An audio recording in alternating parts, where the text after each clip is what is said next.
ጽናት እንግዲህ ያላሰበችው ነገር ያልጠበቀችው ነገር ገጥሟታል። አይገርምም? እንግዲህ ሰኒ ደግሞ ከጽናት ጋራ ከኪራ ጋራ ለመኖር እንድትስማሙ ሲጠይቋት ሁላቸውም ተስማምተው ሰኒ በህይወቷ ያጋጠማትንና በእህቷ የመጣባትን ችግር ስትነግራቸው ብቸኝነት ለመኖር ብትፈልግም ለብቸኝነት ለመኖር እንዳልተፈቀደላት ስታስታውስ ለጽናትና ለኪራ ጋር እንድትኖር አስገድዷታል። ሁልጊዜ እየመጡ ቤት ውስጥ ያስፈራራታል። ተውኝ ተውኝ ብትልም የሚተዋት አላገኘችም። ስለዚህ በዚህ ምክንያት እንግዲህ ጽናት ስላማከረቻት ጽናትን ለብቻሽን መኖር የለብሽም ብለው እንግዲህ ብቸኝነትሽ እንግዲህ ያስጠቃሻል ሲሏት፣ ይሄ የሚሆን ነገር አይደለም ሲሏት መኖር አለብኝ። እንዴት ነው እኔ ከእናንተ ከባለ ትዳር ጋር መኖር የምችለው? እናንተ መረበሽ አልፈልግም ስትል ትነግራቸዋለች። ከዛ እንደዛም አይደለም ተረጅነ ያንቺን ችግር በእኔ ችግር አለቻት ጽናት። አንቺ ብዙ ነገር መስዋዕትነት ከፍለሽልኛል። ዛሬ ኪራን ካጠገቤ ለማድረግ አንቺ ያደረግሽልኝ ትልቅ ነገር ነው እና እኔም በአንቺ ችግር ደግሞ ካጠገብሽ መሆን አለብኝ ስትል ትረዳታለች። ሰላም ውድ ሀገሬ ልጆች እንደምን አላችሁ? ለቻናሌ አዲስ የሆናችሁ ሰብስክራይብ ያደረጋችሁ የደወል ምልክቷን መጫን አትርሱ። ሰብስክራይብ የምታደርጉኝ በጣም ከልብ ነው ማመሰግናችሁ ማለት ነው። እንግዲህ እና ጽናት ቀጣይ ፓርቲ ይዘንላችሁ መጥተናል። በጽናት የመጣ በአዲስ ነገር ነው የመጣ ነው እና እንግዲህ መራዊትም ከአማቷ ጋራ ትንሽ የልብ ኬዟን ስላልነገረች ግልጽ አድርገው እየተረበሸች ትገኛለች። ሁላቸውም የየራሳቸው የሆነ ችግር አላቸው። ሆኖም ግን ጽናት የራሷ ነገር ያን ሁሉ ችግር አሳልፋ ዛሬ ከኪራ ጋራ ይህን ነገር ደስ የሚል ህይወት ስታሳልፍ በጣም ታስደስታለች። እኛም ይህን ስንጠብቅ የነበረው ስለሆነ ደስ ብሎናል። ሰኒ ደግሞ በጣም ከሁሉም ጋር ተግባብታ መኖር የምትችል ወንድ ግን በጣም እየፈራች የምትኖር ልጅ ናት። ይህንም ያደረገላት ምክንያት በህይወቷ ዘመናችን ስንኖር አንዳንድ ጊዜ የሚገጥመን ችግር ሌሎቻችንንም እንድንፈራ ያስጨንቀናል ማለት። እሷ እንግዲህ በእህቷ ሰናይትን በእህቷ የገጠመው ችግር ነው እንግዲህ ለዚህ የዳረጋት። እህቷ የዋል ሳይታሰብ እንግዲህ ራሱን ስለገደለ በዛ ምክንያት ነው እንግዲህ እህቷ ብዙ መከራ እየደረሰባት ብዙ ነገር ከባዶ ቤተሰቦቿ ወስዳ እንድትቀመጥ ከእናቷ ከማቷ ከሱ እናት ጋር እንድትቀመጥ አድርጋት ነበር። እናቲቱ ግን በጣም ክፉ ነበረች እና ምግብ እንደማትሰጣት እንደምታሰቃያት ነው የተናገረችው። እህቷም እንግዲህ ምን ሆነች ነው እህቴ ብትለኝም ምንም እያልኳት ነበረ አለች። ከዛ በኋላ ለምን እህትሽ ጋር አትሄጂም ስትላት እህቴን እኔን ለማሳደግ ብዙ መስዋዕትነት በልጅነታችን ስለሞቱ ብዙ መስዋዕትነት ከፍላለች ትላለች። የቤት ኪራይ ራሱ እንዳንከፍል ይህን ቤት ጥለውልን ሂደዋል። በብዙ ድህነት እየተወጣ ነው። ከስራ ቦታ ራሱ ተቀጥራ አንድ ስራ እየሰራች የጉልበት ስራ እየሰራች ሁላቸው ምግብ ይዘው መጥተው ምግብ ሲበሉ እሷ ምግቡን አትበላውን ነበር። ለብቻዋ ቁጭ ትልና ያንን ምግብ ይዛልኝ ለእኔ ትመጣለች። ምን ሆነሽ ነው ሲላት እንግዲህ ልጁ ምንም አልሆንኩም ትለዋለች።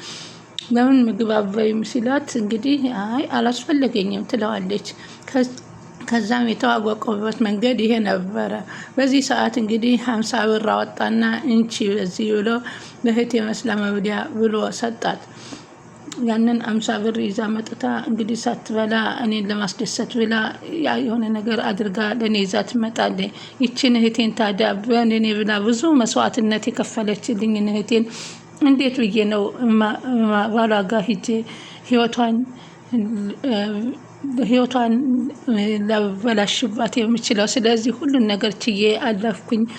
በሚገርም ሁኔታ እውነት አንቺ አዋቂ ነሽ፣ ጀግና ነሽ፣ ጠንካራ ሴት ነሽ አለቻት። ጽናትም መራዊትን በጣም እናድንቅሻለን። ህይወት እንደዚህ ናት። ዛሬ ምን ነገር ምን እንደሚገጥመን አናቅም አለችም። በዚህ በኋላ ባለ ሀብት ሆኑ። እሱ ግን የሀብታም ልጅ ነበር ድሮም። እናትየዋ ግን መልካም ነበረች። መጀመሪያ ለእህቴም ያላት አመለካከት ለእኔም ያላት አመለካከት በጣም አሪፍ ነበር። በኋላ ግን እየተቀየረች መጣች። እህቴም የሚያናድዳት ነገር አንድ ነገር አለ። የእህቴ ባል ድንገት ሳይታሰብ ራሱን ሲጥ አድርጎ ገደለ። ይህ ነው እንግዲህ ለሁላችንም ችግርና መከራ ያመጣብን። እዛ የተነዛ እህቴም በአንቺ ምክንያት ነው ልጃችን የሞተው እያሉ ቤተሰቦቹ አንቺ አረመኔን ጨርስሻል እያሉ ይዝቱባት ገባ። የልጃችንን ንብረትም እንግዲህ አንሰጥም ብለው ሁሉንም ንብረትም ልጅም ስለሌለሽ ብለዋት ምን ወሰዱባት። እሷም ችግር የለም እኔ ያገኘሁት እሱን ምንም ሳይኖረው በድህነት ነው፣ ገንዘብ ከእሱ አይበልጥብኝም፣ ስለዚህ ምንም ማድረግ አልችልም ብላ ትታላቸው ወደ አረብ ሀገር ሄደች። ሆነው ግን አሁን ሰኒን እያስቀመጧት አይደለም፣ በስልክ እየደወሉ እየረበሹ እሷንም ውጭ ሀገር ልጃችንን የሞት ምክንያት እናንተ ናችሁ እያሉ አላስቀምጠኝ አሉ። እንቅልፍ የለኝም ምን ላድርግ ብላችሁ ነው? ተረበሽኩ እኮ ተውኝ ብላቸው አልተውኝ አሉ አለች። መራዊትና ጽናትም በጣም አዘኑላት። ኪራና ጽናት እንግዲህ ደስ የሚል ህይወት እያሳለፉ ነው። ናሆሜና መራዊትም በጣም ደስ የሚል ህይወት እያሳለፉ ነው። መራዊትን ሲያገኝ በጣም መልካምና ጥሩ ደስተኛ ሴት በቤት ውስጥ ለካ ስትኖር ቤት ታሞቃለች እያለ ደስተኛ ሆኗል። ኪራም አስበዋል። ጽናት እኮ ያን ሁሉ ነገር ችላኛለች፣ እልኬን አስጠፍታልኝ እኮ ሁሉን ነገር ችላ ሁሉን ነገር ገዝታ እኮ ወደ ራሷ አዞረችኝ ታድዬ፣ ከዚህ በኋላ በፍጹም አልበድላትም አለ። ይኸውልህ ክሮዬ አለና አሁን ጽናት ታፈቅርሃለች፣ ስለዚህ አንተ ደግሞ አደራ ተጠንቀቅላት፣ ልቧን እንዳሰብራት አለው። እሺ አልሰብራትም፣ ከዚህ በኋላ ምንም ነገር የሚፈጠር ነገር አይኖርም አለ። በቃ አንተም እኔም ለመራዊት አንተም ለጽናት ቃል እንግባ አለው። እሺ ብለው ቃል ገቡ። መራዊት አንድ የሚያስጨንቃት ነገር አለ። እስካሁን የናሆሜ እናት መራዊት የልብ ህመም ታካሚ መሆኗን አታውቅም። መራዊት ደግሞ ናሆሜ ለምንድን ነው ይሄን ለእናቱ የደበቃት? ለምንድን ነው አይነግራትም ወይ እያለች ትጨነቃለች። የናሆም እናት ደግሞ ልጅ መውለድ አለባችሁ እያለች ነው። ልጅ መውለድ አለባችሁ ለምንድን ነገ ዛሬ እንደግስና መጀመሪያ አንተ ሽማግሌ ሳትልክ ቤተሰቦችን ሳታስጠይቅ ዝም ብሎ ነው እንዴ አለችው። ሸበቶዬን ቀባቀባ አድርጌ ትልቅ ሰው መስዬ እያለ ሲያሾፍባት፣ ወይ ጉድ አንተ አሁንስ ቢሆን ብቅ ብሎ የለም እንዴ አለችው። ለማንኛውም ልጅ ወለዱልኝ ሲሉ አሁን አንቺ የናሆሜ እናት ልጅ እንድትወልጅልኝ ስትላት እኛ እኮ ገና ነን ብዬ ነው፣ ኑሮ እኮችን ገና ነው አልተስተካከለም፣ ልጅ ለማሳደግ አስቸግረና ብዬ ነው። የዛሬ ልጆች ደግሞ አርቃችሁ አትሰቡ እንዴ፣ ሲሳያችሁ እኮ ከፈጣሪ ነው የሚመጣው። አንቺ ከሱ ትሻለሽ ስልሽ ትብሻለሽ እንዴ? ሴቶቹ አሁን ምንድን ነው እንቆይ የምትሉት? ሴት ልጅ እኮ የመውለዷ ድል ጊዜ አጭር ነው። እኔና እኮ የናሆሜ አባ ስንገናኝ ልጅ ስንወልድ ምንም ነገር አልነበረብንም። ስለዚህ እናንተ ደግሞ ለምንድን ነው እንደዚህ የምትሆኘው ይላታል። ልጅሽን እንደዚህ አትበይ፣ ልጅ የሚያድገው በሲሳው ነው ይላሉ። መሩ ደግሞ በህመሟ እየተበሳጨች እሺ እንንገራቸው ለእናትህ እያለች ሁልጊዜ ስትለው እሺ እንነግራታለን ችግር የለም እያለ ነበር የሚለው። በዚህ እንግዲህ የእናቷም ሄዱ በኋላ ለጽናት መጣችና መራዊት እኔ እኮ አንድ ነገር ገጥሞኛል፣ ይሄ እናት ለምን አትወልዱ እያሉ የልቡት ህመምተኛ ሆነ ያነገራቸውና እየጨቀጨቁኝ ነው አለ። አንቺ ተረጋጊ ችግር የለውም አለ ጽናትና አረጋገቸት። ናሆሜ እኮ አታውቅም የመሩ የልብ ህመም መኖሯን አታውቅም አለ።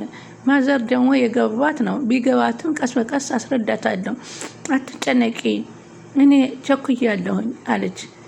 እና እናቲቱ ደግሞ ሲነግሯት ናሆሜና አባቱ ትንሽ ችግር ላይ ገጥሟቸዋል፣ እነሱንም ቶሎ እናስታርቅና ቶሎ ድግሰን ሰርጉን እናድርግ አሏት ማለት ነው።